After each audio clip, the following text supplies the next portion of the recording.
bueno, hoy lo que hago es asesorar principalmente fiscalmente a emprendedores digitales y bueno, trabajo mucho con colaboradores que vamos llevando a cabo la parte legal también. Pues es muy interesante y sobre todo muy útil lo que estás haciendo en estos Mm. momentos. Sí, sí, la verdad que Pues está justo muy en auge todo esto. sí, totalmente. Y además, ya que estamos en un momento de tanta activación, donde todo el mundo pues quiere montar su propio negocio, pues es muy importante que el emprendedor lo haga bien y que no Mm. solo cumpla las leyes, sino que se oriente. Eh, Sí. Dada tu experiencia, ¿cuál crees, o cuál dirías tú que es el mayor desafío al que se enfrenta un emprendedor hoy en día? Bueno, para mí justamente es principalmente cuando son de ámbitos o ramas distintas a la acerca de lo que es fiscal o abogacía, por ejemplo, una persona que abre un restaurante o una persona que vende software que puede ser el mejor ingeniero, pero el mayor desafío para mí es justamente encontrarte con todas estas cosas fiscales y legales que tenés que hacer al principio y bueno, durante toda la trayectoria de la empresa. Pero al principio es como creo que el choque más grande porque tenés que entender la cantidad de documentos, de personas con las que necesitas contar, con asesores fiscales, abogados, contratos. Como que para mí esto es lo principal. Y siempre digo no tratar de, principalmente si no sos del ámbito total, no estás relacionado para nada, siempre buscar asesores, estar todo el tiempo con abogados o con asesores, gestores al lado, que te puedan ayudar y hacer bien ayudar a hacer bien las cosas y también yo particularmente soy muy fan, no sé si es por mi generación, soy muy fan de los nichos, entonces siempre buscarse asesores fiscales, o gestores o abogados especializados en el nicho en el que vas a abrir, digamos. Sí, eso es muy interesante. Lo que pasa que la mayoría, no digo todos, pero la mayoría de los emprendedores están muy perdidos, no saben por dónde empezar. Sí, es Eh, cierto. Como ya tienes esa experiencia con ellos, ¿qué es lo principal, lo primero que tienen que hacer una vez que ya pues encuentran esa persona que les va a ayudar? Y bien, lo primero siempre es entender cuál va a ser, digamos, cuál es la estructura legal o fiscal que necesitas y que mejor va a ir con tu negocio. Siempre entender, por ejemplo, y esto estudiarlo o analizarlo con varias personas, de decir, bueno, me conviene ser autónomo directamente, me conviene formar una sociedad, hay algún tipo por el tipo de negocio que yo tengo, existe un tipo de sociedad especial, como por ejemplo hoy es con el tema de todo esto de software y el tema de desarrollo de ciencias, que son sociedades como especiales. Entonces, entender un poco esto y no directamente, por ejemplo, comenzar como un simple autónomo, cuando por ahí tal vez en el trayecto te vas dando cuenta que te convenía hacer una sociedad desde un principio, o no lanzarse como sociedad y después decir, uy, mi negocio es más pequeño y me convenía hacer por ahí un autónomo. Para mí, lo principal es esto, es entender cuál es la estructura legal y fiscal que más te conviene y con la que necesitas empezar, digamos. Claro, porque la mayoría de la gente, por lo menos en España, se hace autónomo. Pero sí que es Mm. verdad que en muchos casos es más recomendable montar desde un principio una SL, ¿no? A veces sí, por ejemplo, también lo que tiene es por ejemplo, yo lo que lo miro mucho, como yo estoy muy con el tema de la optimización fiscal, lo que miro mucho es, a veces cuando dan los requisitos y dan las condiciones de la persona, te conviene formar una sociedad limitada porque vas a pagar tal vez menos impuestos, porque tenés la ventaja de esto del impuesto a sociedades de nueva creación, que es un porcentaje más bajo por los primeros años. A ver, como autónomo también tenés una tarifa plana los primeros años, ¿no? Pero bueno, como analizar esto a veces está bueno porque muchas veces te conviene ser una sociedad y a veces te conviene simplemente empezar como un autónomo o hay casos en la que se puede llegar a formar una sociedad en el extranjero, por ejemplo, y eso también que no todo el mundo lo sabe. Sí, de eso me parece muy interesante porque ya he conocido algunos casos de personas que han abierto la sociedad en Inglaterra o, por ejemplo, Claro. en Lituania, Eh, en sitios Sí, así en raros, ¿no? Estonia también se usa mucho. O la LLC, acá en España lo que más veo es esas que decís, la LLC de Estados Unidos y Estonia, sí, también. Pues mira, ya que hablas del tema, un ejemplo, si yo quisiese ahora abrir la empresa en Estados Unidos, estando yo trabajando aquí en España y mi negocio es de teletrabajo, o sea, no tengo sede fija, ¿qué tendría que hacer? Bien, primero hay que analizar o estudiar bien si realmente legalmente podés crear la empresa o te conviene. Es decir, tenemos que analizar la ley siempre de tu lugar donde estás para entender las leyes, cuáles son las reglas de España. Por ejemplo, España te dice de que aunque vos teletrabajes, si tus clientes son españoles, si tu socio está en España, si toda tu, digamos, la sustanciación de la sociedad que se le dice está todo en España, por más de que vos legalmente podrías realmente crear una empresa en Estados Unidos, podés llegar a tener problemas con el Estado.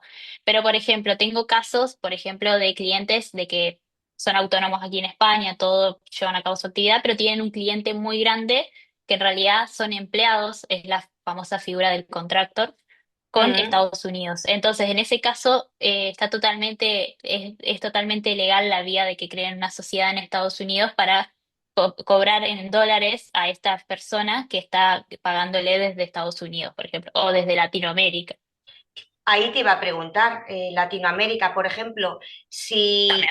si tu negocio tienes, bueno, desde aquí en España tienes muchos clientes en Latinoamérica, ¿qué sería conveniente? Sí. Se puede llevar a cabo la LLC, que la LLC está buena porque es bastante simple, es dentro de todo económica. Y si no, a veces, por ejemplo, a ver, otro caso de un cliente que tiene todos sus clientes, la mayoría de sus clientes en Argentina. Entonces, en ese caso, te conviene tal vez crearte una sociedad en Argentina y se estudia justamente en Argentina qué sociedad te conviene también allí, que no sea tan costosa, digamos. ¿Y pagarías mucho menos o pagarías igual? Depende. Depende del tipo de país y el tipo de sociedad. Por ejemplo, en el caso de Estados Unidos, eh, como igual que acá existen distintas sociedades, tenés lo que es la sociedad limitada, lo que es una tipo sociedad anónima. Lo que está muy de moda, digamos, ahora para Estados Unidos desde España es la LLC, que lo llevan a cabo no como una corporación, como una sociedad como nosotros la conocemos acá, sino más bien como este tipo de sociedades que son de entidad transparente, que luego todos tus beneficios pasan y los tributas al IRPF. En este caso, por ejemplo, pagarías un poco menos porque tenés más gastos deducibles, pero no es del todo que pagas tanto menos. Pero a veces se trata más por una cuestión de que tal vez te conviene porque tenés un banco norteamericano y no te hace tanto el cambio de la moneda entre el dólar, euro y demás. Y Claro. porque también, no sé, en el caso justamente de Estados Unidos son bastante quisquillosos y a veces prefieren que tengas una sociedad directamente allí que en Europa, por ejemplo. O que seas un simple autónomo, como que ¿Y necesitas un domicilio fiscal allí o en España? sí. La sociedad va a tener un domicilio fiscal en Estados Unidos. Ah, eso es, claro, eso es muy importante, no todo el mundo va a Sí. poder hacerlo, ¿no? No, o sea, tenés que contratar las personas que justamente son las que te brindan este domicilio, porque a Mm, vos, como toda sociedad, te va a llegar documentación, claro, cartas, entonces necesitas recibirlas. Sí. claro. Y me Eso es imagino muy que, importante, sí. claro, me imagino que en Europa, pues el caso que te decía antes, ¿no? De Londres o Lituania, sitios así, porque a veces ves vídeos por las redes sociales que te dicen, ábrete la empresa en Lituania o en Inglaterra por 1 euro, ¿no? Y entonces supongo que mucha Sí, gente pica, ¿no? Con ese sí, gancho. Pero es eso es cierto. verdad. Es verdad, pero hay que ver mucho realmente si te conviene. Por ejemplo, en el caso de acá de España, como vos decís, está muy de moda Letonia y el tema de Estonia. eh, ¿Qué tiene? Por ahí está, por un lado se simplifica porque son países dentro de la Unión Europea, entonces España no lo ve tan mal porque hay un intercambio de información constante. Es decir, Claro. aquellos que piensan que abren este tipo de empresa y Hacienda Española no se entera es mentira. Ajá. Siempre están informados. Lo que pasa que, bueno, lo que siempre se tiene que ver es, por ejemplo, lo que es algo muy importante en todo esto, la sustanciación. Es decir, que vos le puedas explicar al Estado de por qué creaste una empresa allí y no acá. Si es meramente fiscal, te la van a traer a España, te van a decir que esa empresa en realidad debería ser española, pero Claro. muchas veces realmente tiene una razón de ser más que lo fiscal y de paso gozas de esos beneficios fiscales, digamos. Pero bueno, sí es verdad que hay muchos países que hoy están, como que ahí hay una competencia de países de que están dando muchos beneficios fiscales con esto, como vos decís, abrís una empresa en tal lado por 1 euro O no sé, en Rumania, por ejemplo, si abrís la empresa allí y tenés un empleado, pagas solamente 1% de impuestos de sociedades, lo cual eso no existe en otro país. Entonces, muchas veces suele ser muy atractivo, pero bueno, hay que ver la relación entre ese país al que vos querés constituir la empresa con Claro. tu país, cómo son tus leyes locales, digamos. En todo caso, por lo que estás contando, no sería para arrancar directamente ahí, ¿no? A no ser que tuvieras el negocio o el empleado o clientes en Exacto. esos países. Es decir, si yo estoy aquí en España, estoy pensando en mis emprendedores, ¿no? En los proyectos que tengo de startups, están aquí en España vamos, no tienen ni la SL, algunos han iniciado la cuota de autónomos y están empezando a facturar o algunos ni siquiera, ¿no? En ese Claro. caso, lo mejor es que empiecen en España, ¿no? Con la forma que Sí, autónomo, SL, sí, yo creo que sí, porque a veces inclusive no es tanto el... Piensan muchas veces que el beneficio que van a sacar afuera es mucho más grande y en realidad a veces no es tanto, claro, porque a veces las diferencias se ven o en grandes facturaciones o a veces lo mejor es combinar, por ejemplo, tu sociedad limitada de España con la sociedad que tengas en otro país para tus otros clientes. Pero, por ejemplo, si vos estás empezando, si tus clientes son todos españoles, tu socio, por ejemplo, es de aquí de España y tenés todo aquí, no siempre se puede aplicar algo. Ahora, si por ejemplo, no sé, por ejemplo, hace poco tuve un caso de dos youtubers que uno sí vivía en España, pero el otro, por ejemplo, vivía en República Checa, pero ellos vendían un infoproducto, era un curso en la cual sus clientes podrían ser de cualquier parte del mundo y entonces claro, con ellos estudiamos y nos convenía crear una empresa fuera. En su claro, caso, por ejemplo, el requisito era poca burocracia, no le importaba los impuestos, sino era la burocracia, entonces se eligió claro, un país en base a eso. Pero en esos casos es más fácil. ¿Por qué? Porque los clientes están afuera y porque los socios están en distintas jurisdicciones. Entonces hay una sustanciación, una razón de por qué se puede crear una empresa afuera. Sí es cierto de que hoy con este tema es como que está saliendo mucha gente nueva con el tema de, porque es un tema muy nuevo y que está sí, creciendo un montón. Hay mucha sobreinformación y también desinformación. sí, Es súper difícil porque inclusive a mí me pasa que a veces cuando estoy analizando un caso empiezo a buscar leyes y a buscar cosas y me encuentro con uno que te dice que que es así y otro que te dice es así. Por eso entiendo a la gente que por ahí se marea con que no sabe dónde abrir su empresa o que todos los países tienen beneficios menos el que donde viven ellos. Es un sí. poco difícil.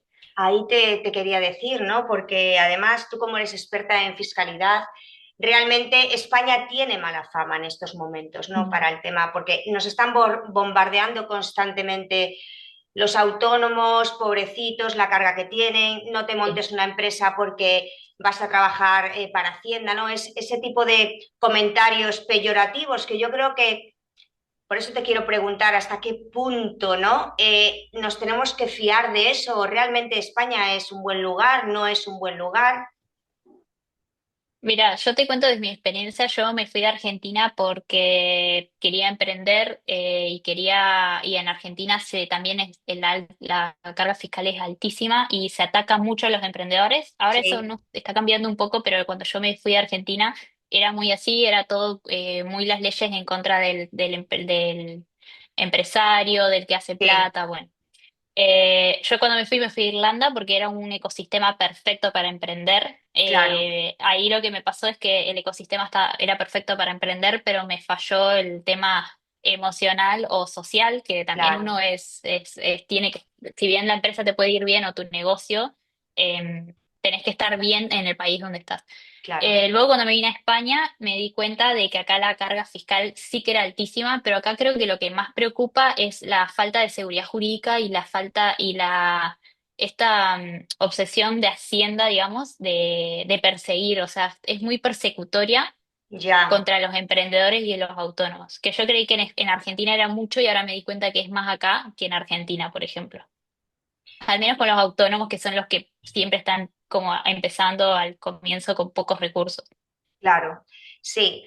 De todas maneras, en tu experiencia, porque el otro día leí un informe que decía que en España el promedio de duración, ¿no? de una empresa son los 5 o 8 años. Y a mí eso Mm. me pareció un dato un poco triste hoy en día. ¿Tú crees que Porque te voy a preguntar para que me digas tú, porque el informe lo que decía es que las causas principales de cierre de estas empresas era falta de innovación y falta de gestión operativa interna. O sea, que en ningún momento hablaban de Habla, carga fiscal claro. o carga jurídica o persecución jurídica. ¿Cuál es tu visión de esta situación? He hablado con mucha gente que, por ejemplo, cierra o que sí deja de ser autónomo por una cuestión de impuestos, pero la verdad es que no tanto. A ver, sí que se quejan mucho y que lo tienen muy encima y lo hablan mucho, pero no hay casos en realidad, o sea, a ver, no es que realmente llevan a cerrar el negocio o la empresa o dejar de emprender, porque también eso es algo muy innato de las personas, ¿no? El que quiere Claro, emprender va a emprender, aunque lo que sí hacen muchos es justamente trasladar su residencia fiscal en realidad. Se van a otros países y claro, tratan de continuar más vale su negocio desde otro lado, si es que los impuestos lo atormenta tanto. A veces no es tanto, inclusive los impuestos como tal. A veces lo que más se quejan los emprendedores en realidad acá en España lo que veo es la alta burocracia y esto de que cualquier movimiento igual para Hacienda está mal, aunque lo hagan de una manera, si lo hacen de la otra forma y lo acomodan, igual le van a multar o sancionar o las inspecciones constantes. Esto para mí es lo que más en realidad acobarda por ahí a los emprendedores acá en España. Impuestos sí son altos, se quejan mucho, sí es cierto, pero yo lo que veo, la mayoría que se quiere, por ejemplo, trasladar o que quiere abrir una empresa afuera, es más por estas cosas. muy, muy interesante. Pues ya que estamos en el tema, muchas de las decisiones que tiene que tomar, bueno, por lo menos una de las principales, ¿no? Decisiones que tiene que tomar un emprendedor es, ¿lo hago esto solo o lo hago con alguien, ¿no? Normalmente, al principio, sobre todo el emprendedor que no tiene mucha experiencia, pues tira de algún amigo, de la pareja o incluso de la familia, ¿no? Eh, a mí me parece un tema crucial porque esto trae muchos problemas y estoy segura de que esa estadística, ¿no? De empresas que se mueren a los 5 o 8 años igual también tiene que ver con el socio que has elegido. ¿Qué Mm. consejo nos puedes dar tú al respecto? Bien, primero, por ejemplo, en el caso de que sea una persona sola, un autónomo, que siempre, como dije, siempre tenga este abogado, gestor, contador, asesor, que tenga al menos contacto constante de que le pueda hacer esas preguntas o que le ayude con no solamente los papeles del negocio, sino con consejos diarios en cuanto a cómo hacer facturas, como cosas cotidianas, ¿no?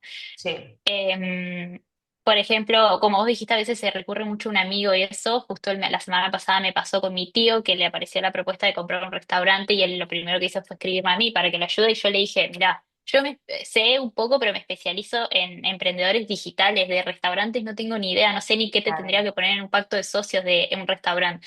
Entonces le dije, te recomiendo más vale que busques un asesor especializado en ese claro, ámbito que ha hecho 1 millón de contratos o de acuerdos de transferencia de restaurantes, no como yo que por ahí lo sé con una claro. startup o con un negocio más digital.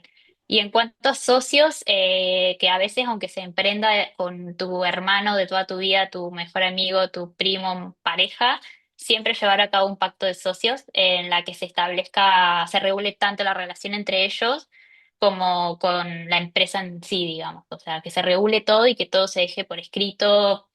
En el pacto de socios lo que se hace justamente es regular, o sea, dejar por escrito eh, todas esas cosas que pueden llegar a pasar en la sociedad, tanto en la empresa como tal, como en la relación entre ellos como socios, y que es necesario plasmarla en papel para no tener problemas, digamos. Muy bien. Me imagino que además, aparte de este pacto de socios, hay una serie de contratos esenciales que un emprendedor debe de firmar. Estoy pensando en un contrato con un proveedor, por ejemplo, ¿no? Mm, exacto, sí, por ejemplo. Muchas veces se forman, a mí me gusta ver el tema de los contratos a veces en los negocios, dependiendo digamos, en las escalas de las relaciones con las que tenés. la primera relación siempre es con justamente es tu socio o la del negocio. Entonces, crear Sí, el contrato de este pacto de socios.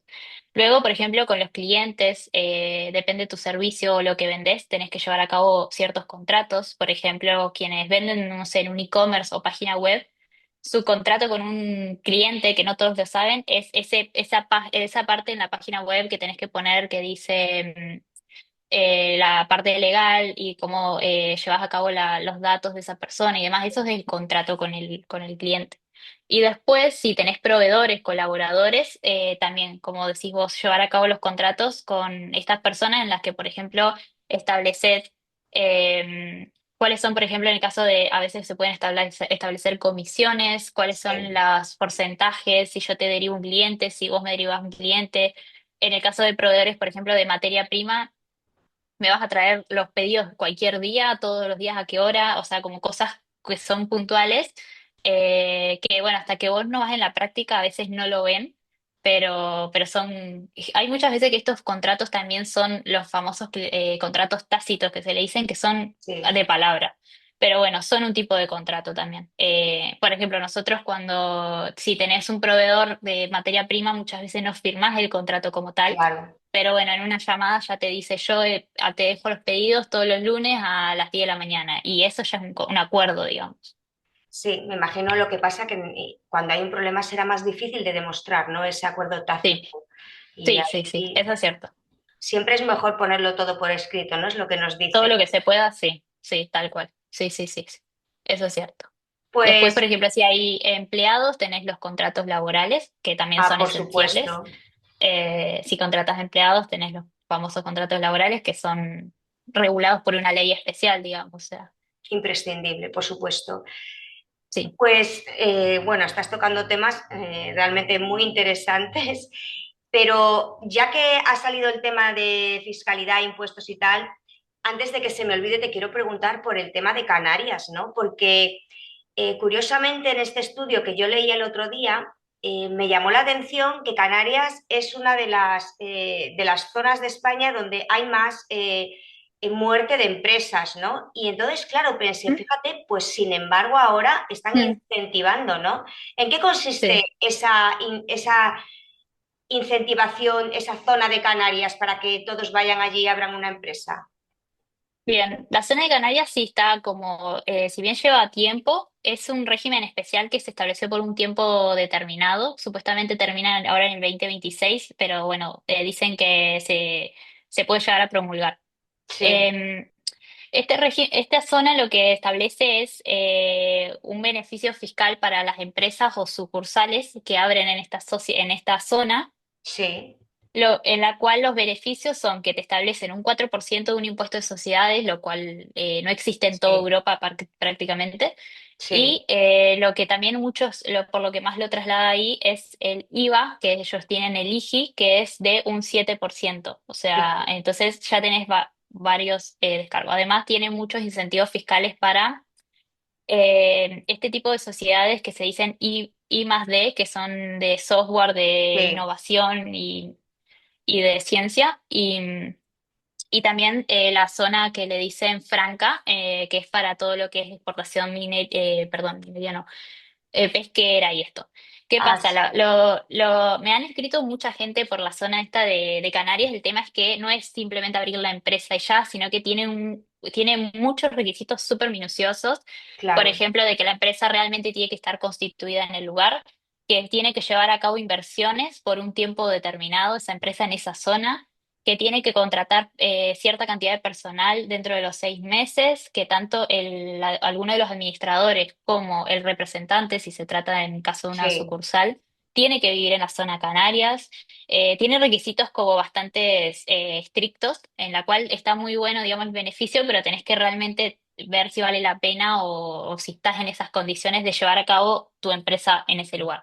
Prácticamente es claro. crear realmente la empresa, contratar tus empleados allí y tener todo, digamos, en el lugar. No es que la podés crear desde Madrid, por ejemplo, crear la empresa y ya tenés los beneficios fiscales. O sea Eso que, es muy importante. claro, o sea que no puedes teletrabajar y tener la sede en Canarias, por ejemplo. No, o sea, no Tendrías porque que- no cumplís con los requisitos para esos beneficios. Ah, claro, o sea que tendrías pues eso, que contratar a alguien que viva en Canarias o que esa persona se vaya a vivir a Canarias, por ejemplo, ¿no? En el caso de los empleados, y tú como administrador tendrías que residir en Canarias. Exacto, sí, tenés que tener un administrador que viva en Canarias sí se usa mucho para el tema de sucursales o franquicias, porque bueno, ya son empresas Claro, más grandes, la cual una sucursal o franquicia más, en vez de abrirla en Madrid, la abro en Canarias, que de paso me da ventajas fiscales. El problema es ese, que bueno, realmente no es tan fácil como, por ejemplo, yo que me especializo en negocios digitales, claro, son pocos los que realmente pueden usar ese beneficio, digamos. Tienen que estar dispuestos a irse a Canarias, tener su personal a ir, claro, además tienes que invertir en Canarias, no es tan simple, sí. claro. Y con respecto al tema que has comentado de la sucursal o franquicia, por ejemplo, una persona que tiene una empresa en Latinoamérica, ¿no? Por ejemplo, en Chile o en Argentina, ¿tiene alguna ventaja abriendo la sucursal aquí en España o no? ¿O daría igual? Sí, a veces depende de la zona. Muchas veces, por ejemplo, no sé, en el caso de la Comunidad de Madrid, siempre tiene muchas más ventajas Sí, cuando abrís una empresa en ese lugar o cuando vas a contratar personal y demás. Pero sí, eso por ahí lo importante es muchas veces es justamente lo que yo haría es, por ejemplo, si me quiero expandir acá a España, es contratar un asesor fiscal que se cargue de las leyes locales, pero ahora hay muchos asesores fiscales que no, que es como que dejaron de ser gestores y se encargan mucho de la optimización claro, fiscal, entonces saben muy bien cómo se mueven las leyes nacionales en cuanto a estos beneficios y tal vez te dice, bueno, sí, si querés abrir tu franquicia te conviene en tal lugar porque tenés el beneficio de tal, porque tu rubro, no sé, ¿entendés? Entonces, muchas veces sí hay beneficios. Yo creo que todos los países tienen estas cuestiones, lo que pasa que a veces es difícil dar con las personas que saben esto, claro. porque también es difícil saber todos los beneficios Sí, que tiene cada lugar y cada zona, y más acá en España que cada comunidad es autónoma, digamos. sí, es verdad. Y me imagino que a la hora de, como tú bien dices, a la hora de elegir a esa persona que te asesore, también el emprendedor está muy perdido porque a veces va por recomendación y Sí. a veces el abogado o el asesor que contratan no es la persona adecuada, ¿no? Y igual Sí, cuando se da cuenta es demasiado tarde o se le complica un poco la situación, ¿no? sí. Entonces, ¿cuál es el criterio que hay que seguir para elegir? Para mí nunca quedarse con una sola opinión. Más vale buscar hablar con dos o tres personas antes de, digamos, de tomar estas decisiones.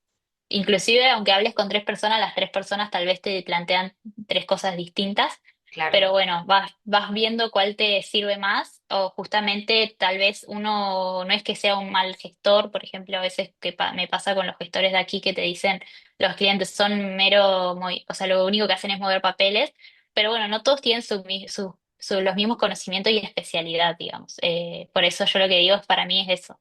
Tal vez, inclusive en esto que hablábamos de qué me conviene al principio, ser autónomo, tener una sociedad, bueno, hablar con dos o tres gestores y ver qué me dicen. Y si todos me dicen, no, tenés que ser autónomo en este caso, bueno, pero si me dice uno ser autónomo y los otros dos me conviene ser una sociedad porque claro. tal cosa, bueno, entonces como irlo viendo en ese sentido. Bueno, pues como ya nos queda poquito tiempo, lo que te pido es que me cierres con una frase eh, en la que me des un consejo para ese emprendedor que va a iniciar su proyecto aquí en España. Bien. Eh, Uy, qué difícil. Yo creo que, a ver, Que se asesore bien, eso para empezar. sí, primero que se asesore bien y después de que, bueno, lo que yo dije, de buscar siempre opiniones de dos o tres lugares y siempre especializar o buscar todos los servicios especializados en nicho. Para mí eso es lo principal. Muy bien, Si vas a abrir no sé, una cafetería, bueno, trata de buscar un gestor, un abogado que se especialice o que ya tiene muchos clientes de cafetería que tal vez te va a ayudar más que uno que tiene, por ejemplo, todos clientes profesionales de, no sé, médicos, ¿entendés? Entonces es mucho mejor. Bueno, pues muchísimas gracias, Carla. Vamos a recomendar a todos nuestros escuchantes y oyentes de hoy que te pueden encontrar. Yo estoy en Mallorca y Ah, es verdad, trabajo sí, sí, online. es cierto, que Sí, sí, estoy en estás en Mallorca, Madrid. pero trabajo solo online. No tengo oficina, digamos. Muy bien, perfecto. Pues a todos que te pueden encontrar, Carla Loyer, Sí. a través de las redes sociales estás muy activa, a mí me gustan mucho los artículos que escribes. Y bueno, te doy las gracias por estar aquí, por que nos has ayudado un montón con tus conocimientos. Y bueno, y un placer, Carla. Bueno, gracias a vos por invitarme y bueno, sí, como decís, con mi nombre y apellido, principalmente en LinkedIn, donde más activa estoy, y si no, como Carlayer en las otras redes sociales.